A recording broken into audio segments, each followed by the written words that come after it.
Hello, hello, hello, my darlings. It's Monday. Did you have a good weekend? I always have a good weekend. Let me do my Vivica Fox. I always have a good weekend. You know why? I'll tell you why. You should have one too. You're 65 and older. Why are you talking about you're not having a good weekend? You know the alternative?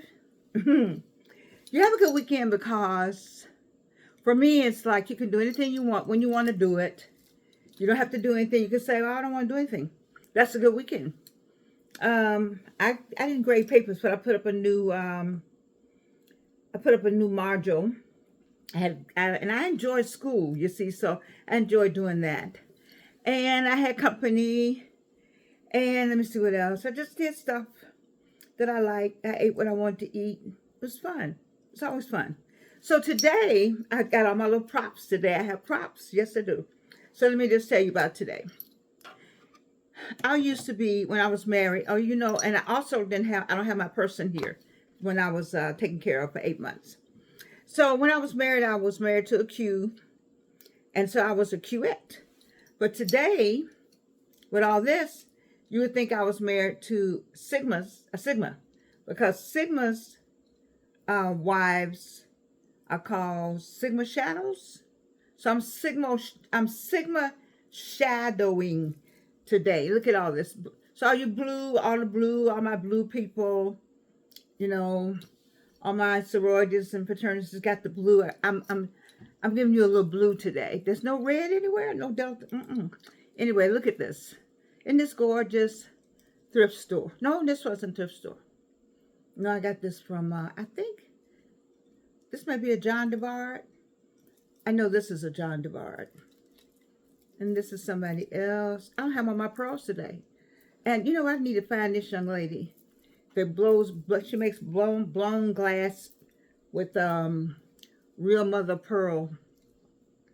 Or not mother pearl, what is it? Yeah, I got mother pearl on here and something else. I can't think of all the stuff that's on here. And then where's this one from? This came from the thrift store. I have to have on some thrift store stuff. This was my best thrift store piece. It was a whole lot of them. It was really, really busy. So it must be busy if I say it was busy. But this was busy. I like all this. I think it's good. And this is a beautiful jade piece. This came from Karen. But anyway, okay, so all the blue people, you happy? I did some blue today. All right. So I had some good news. At least I thought it was great. Speaking of blue, yay, that's a good bridge. Friday, when I got the mail, this was in it. The Atlanta magazine, Betsy Riley. And in the Atlanta magazine it's articles all about the HBCUs. They did a fantastic job of covering every aspect. They even did something on the Divine Nine. Go get this copy. Not because I'm in it. Did I say that? No. But because it is like a Bible. All the schools, including Morris Brown. So, now on this day, let me explain all this blue I have on. Let me explain this picture right here. So here I am, a Spelman woman going to a Spelman interview in gold. You know why I have on this gold? Because in my mind, I had a blue Spelman class of 64 that I was going to throw on my shoulder because I had somewhere else to go. That I didn't want to wear blue, I wanted to wear this gold, you see. So I had this all ready to go. And I was going to put it on my shoulder. Well, who forgot it? Yes, I did. So who looks like they don't belong to Spelman? Ta-da!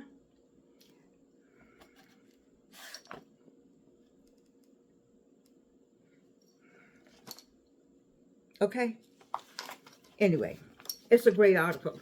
Now, because I've never been on the cover of a magazine, Atlanta magazine, ta-da! There I am right here. Atlanta magazine has blessed me twice. Of course, in this one, I got a full spread, the cover, everything you ever want to know about Georgianne is in here. And I'm just so blessed. I feel blessed. See that? You see, and the reason why I need to show you this, because it's the cover of my album, because, you know, I sing, and I put out an album, and I use this, especially in a one-woman show. There's a hope, but where's Jordan? There I am. So, I've lived long enough. You know what I always wanted to be in? The jet, not the middle. But when I was in Paris, I remember them finding black people in Paris. I didn't know how to find somebody. I was over there in the 60s, like, you know, I was in Paris with Addie. We all went over together. I wanted to go and they came on with me. That was 60. I was in Canada in 64. I was in Paris in 65. You know, in the 60s, black people in Paris. So I wanted to be in the jet so bad. I didn't make the jet, but I made the Atlanta magazine twice. I'm just happy about that because people don't have to do anything for you. Nobody has to recognize you. You're not owed anything in this world. Nothing. And so I continue to be grateful for anything that's given to me. I'm grateful, grateful, grateful. So I got to tell you about this other thing I want to tell you about. I got props today. Do you know Dr. Black's, Dr. Daniel Black? He's are you on K Narrative? All my intellectuals, but then somebody say, well, who you mean all your intellectuals? You mean I'm not intellectual? All right, so I don't mean it like that. But if you know, this thing is in my back. Wait, something's in my back. Okay. So if you, let's say, a more of an academician, and you read textbooks, or you really like to delve into the deeper end of the book, then you might like K Narrative. You can pay $19.90 a month. You give everybody else money, give it to K Narrative. And on there you find just all kinds of wonderful classes on ancient African history. Dr. Black is always on there, but this is my favorite book of his, The Coming. And this was my assignment for my students, was The Coming. What does that mean, The Coming? You see, let me show you something. You see this right here? They always show this ship. They always show that Atlantic Middle Passage ship. And we see that it said, oh, the slaves came on that. Slaves didn't come on that. People came on it. We became enslaved. They said, where the slaves come from? Everybody hollers, Africa. Dumb, wrong, stupid, wrong answer. People came from Africa. These are people. People. And when they got here, they were enslaved. Hello? And Dr. Black does a fantastic job on The Coming. And so I love to assign excerpts and ask just delicious questions. I love my own questions. I like my own assignments. When I tell you I love teaching, oh, doesn't that match? I forgot this part. Look at all this. Oh, I like that. Anyway, when I tell you I love teaching, I can't tell you enough. This is the book, though. You need to get The Coming. I don't get any money from Daddy Black. I don't want any. But I'm just saying I don't get anything other than the fact that I appreciate good work, well-written work, informative work, and something that you can carry with you and pass forward as a people. And really, I like what it said. White people need to get this. You got white friends? I don't know if they can read. It's hard for me to read it as a black person. It was very difficult to read, but I couldn't put it down. Once you get The Coming, you're not going to be able to put it down. White people need to read it. They need to see what they did. I think he said, a white woman said, oh, that's a good book for black people.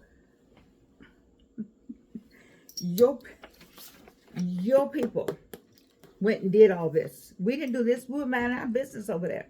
You have got to get this. And then, if you're nice, I'll tell you what my assignment, I can't tell you my assignment, though. I think that's school business. I'm not sure. Anyway, my assignment is just fabulous. I like it myself. And the fact that Dr. Black liked it, oh, God. Okay, that's two. I done good today. As I say, I done good. I done good. All right. Let me see what I have here. Let me tell you, I love my friends. They called me and said, that list you gave of the clubs, 1960 to 1980, you missed some. I told you I was going to miss some clubs. See, you have to be born and raised in Atlanta to know the real clubs. You remember I came from Gary, Indiana, and I married an Atlantan when I finished Spelman. So I didn't grow up here. You would think I did. Because y'all have raised me well. You finished raising me. Trust me. But I'm Gary, Indiana all day. And I do not denounce my own upbringing, my own where I came from. That's where I was born and raised. All right, let's go with this. Wait a minute. Wait. My phone keeps ringing. Oh, my house phone keeps ringing. And usually doesn't happen unless my daughter's looking for me. So I make sure my daughter's not looking for me. Okay, no. Oh, y'all didn't know I had a house phone. 2 people have that number. All right, so let's talk about the clubs. So I gave you a list. You know what? I want that documentary done on club life. It's called Club Life in Atlanta, 1960 to 1980. And the main feature, Mr. B's. Okay, figure 8. All right, so I left out a club. I left out Butch's. Oh, nobody told me where these places were. If you're from Atlanta, subscribe. Y'all need to tell people to subscribe. I can't believe I know as many people as I know. And I got to beg for people to subscribe to this channel. Oh, no. Y'all went on YouTube. Oh, Lord have mercy. Okay. You went on YouTube and you saw my name and you just subscribed to wherever you saw Georgianne. I'm sorry. You have to subscribe to this channel called A Slice of Life. Okay?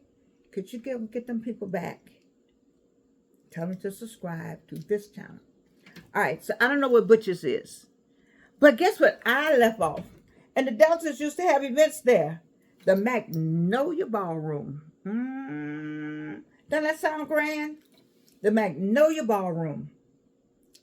And then I'll tell you what else I left off. And it's still standing. I don't know who's still living. I don't know. Pals. P-A-L-S. Pals down on Auburn Avenue. There's some family members still living. Y'all write me. You all don't write me. You just call me. And then there was one club on Chestnut. They said the Builders Club. I don't know nothing about that. Then we're still trying to find out the name of the club on Northside Drive and some hotel. Now, what hotel could we go to on Northside Drive, black people? Answer that for me. But somebody, old Atlanta. You 65 and older. If you're watching this, you're 65 and older, unless you love me and you just want to watch because you know me. Okay. But I need to know. So the list I gave, let me do it again. Club Life in Atlanta. The list I did on this past Friday. And I'm adding to the list Butch's, Magnolia Ballroom, Pals, and the Builders Club. My people. We still need to go back to, you don't need a liquor license and a setup. Wait a minute. Corkage. One of my sorors told me that it's with the Marriott or the Regency, one of them, you paid a corkage fee and you brought in your own bottles. They took that from us. They call it corkage. We call it BYOB. Bring your own bottle. No liquor license. I want a liquor license, but I can't get one. I need somebody to get the liquor license for me. Who can get the liquor license for me? I got something real good. Nobody even has this. So I'm giving you some entrepreneur stuff out there. But this one, I got one. I got it right in here. 2 people know. Victor Ramirez is one of them. Have you been over to Victor's place, the Golden Drop Cafe? He's got 2 places now. He's going to be in the Carlos, what's his name? Carlos Museum, Albert Emery, and he's across on Claremont. He's on Claremont, wherever the VA hospital is. Well, that's where the Golden Drop. I remember when he was first getting all that. I like it when we struggling to get, and then we get it. Man, won't y'all be glad when, oh, you know what? Oh, somebody came and cleaned up. That's why my blue lotion is not right here. You know, people like to put your stuff away for you. They don't know you like it where you could just reach for it. Wouldn't my blue look good holding on to this today? It would if I had the blue lotion. Anyway, I'm still trying. All right. So where am I today? So I brought y'all a lot of good stuff. I brought you The Coming by Dr. Daniel Black. And the Atlanta Magazine, Betsy Riley is the editor with the HBCUs.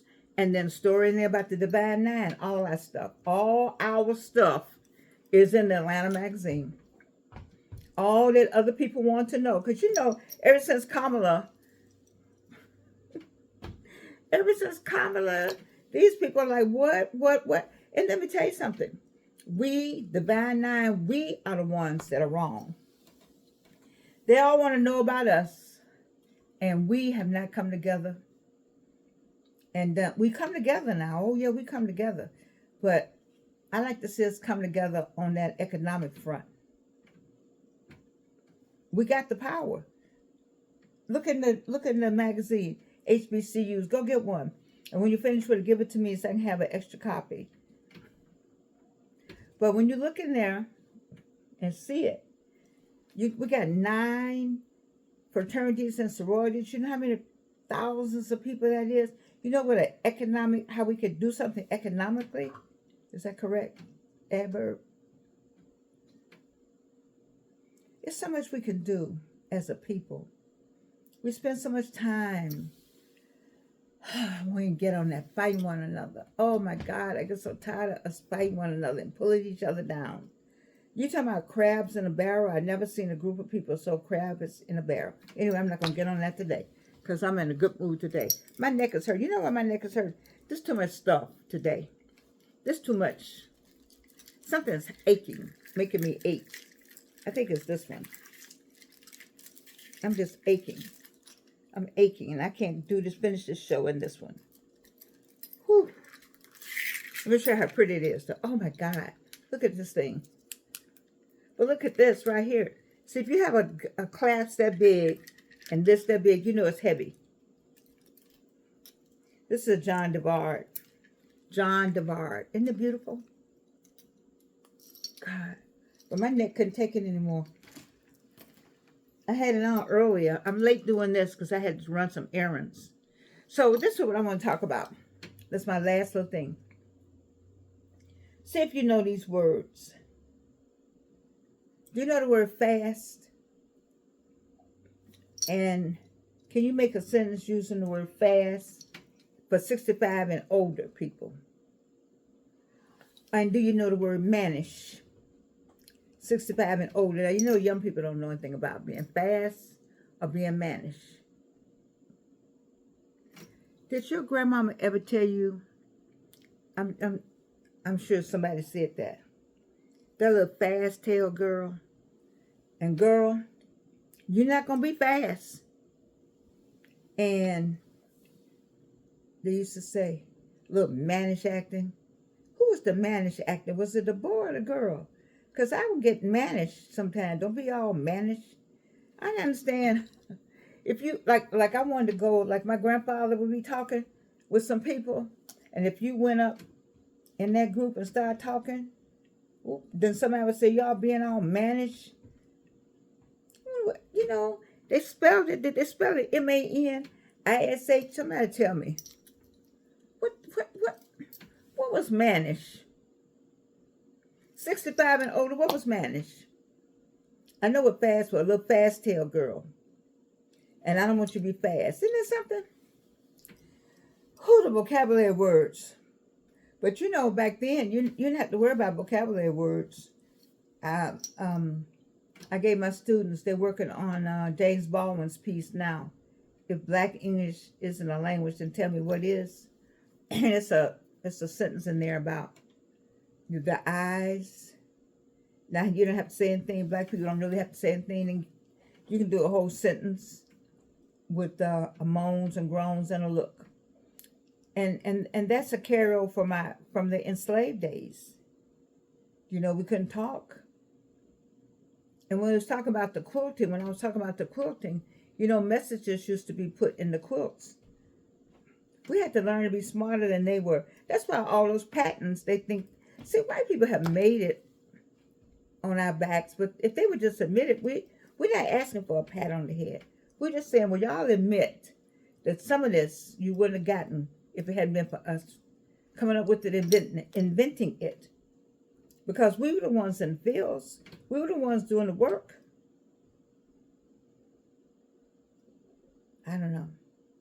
I moved away from where I was. I was talking about fast and managed.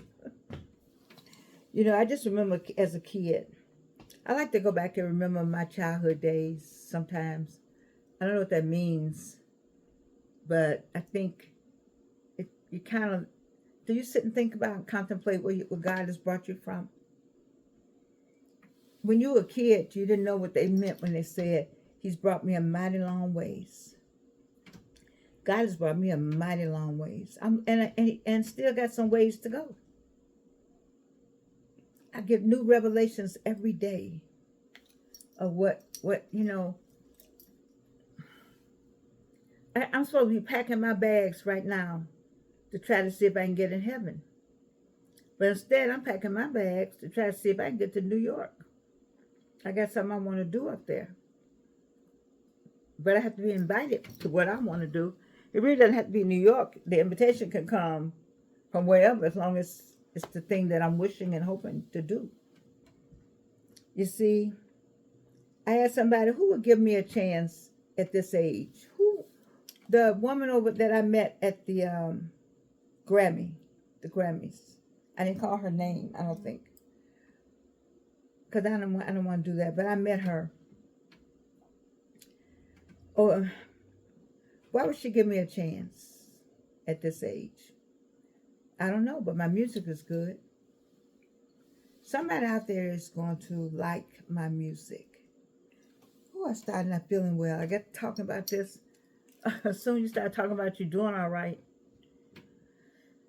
sometimes stuff will just come over you. Try to make you feel like you're not doing all right. But the devil is a lie. I'm not playing no games with him. You know, I'm going to keep going like I'm going. What does it say? I shall not die but live and declare the works of the Lord. That's what my son-in-law, Raymond Swafford, taught me to say. And I say it. We got to keep going. And we got to document our stuff. You know, you sitting up in the house.